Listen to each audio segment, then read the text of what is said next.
দিল্লির যন্তর মন্তরে ছাত্রছাত্রীদের ওপর পুলিশি লাঠিচার্জ ও অত্যাচারের প্রতিবাদে বিরোধী দলনেতা রাহুল গান্ধীর গ্রেপ্তারের নিন্দা এবং কেন্দ্রীয় শিক্ষামন্ত্রী ধর্মেন্দ্র প্রধানের পদত্যাগের দাবিতে বুধবার পুরুলিয়া জেলা ছাত্র পরিষদের উদ্যোগে শহরের ট্যাক্সি স্ট্যান্ডে একটি প্রতিবাদ সভার আয়োজন করা হয়। প্রতিবাদ সভায় বক্তারা ছাত্র আন্দোলনের ওপর পুলিশি পদক্ষেপের তীব্র সমালোচনা করেন। পাশাপাশি রাহুল গান্ধীর গ্রেপ্তারের প্রতিবাদ জানিয়ে কেন্দ্রীয় শিক্ষামন্ত্রীর পদত্যাগের দাবিও তোলেন।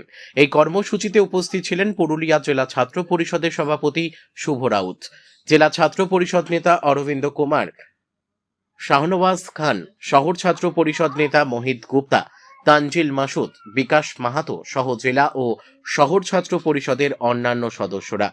পুরুলিয়া থেকে সোমনাথ রায়ের রিপোর্ট, বিগ নিউজ বাংলা।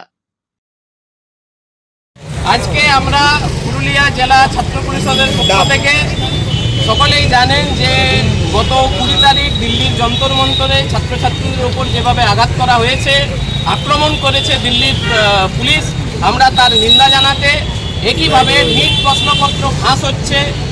20 জনের বেশি ছাত্রছাত্রী দেশ জুড়ে আত্মহত্যা করতে বাধ্য হয়েছে।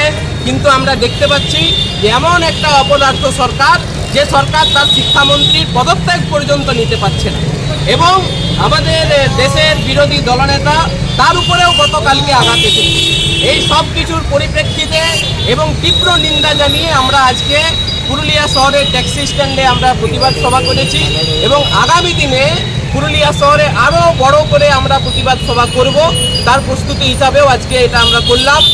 এবং সমস্ত ছাত্রছাত্রীদের অভিভাবকদের আমরা আবেদন জানাবো, দল মত নির্বিশেষে আসুন আমরা সবাই একত্রিত হয়ে এই দেশের ছাত্রছাত্রীদের পাশে দাঁড়াই। শিক্ষা ব্যবস্থাকে বাঁচানোর যে লড়াই, সেই লড়াইয়ে আমরা একত্রিত হই। জিন্দাবাদ।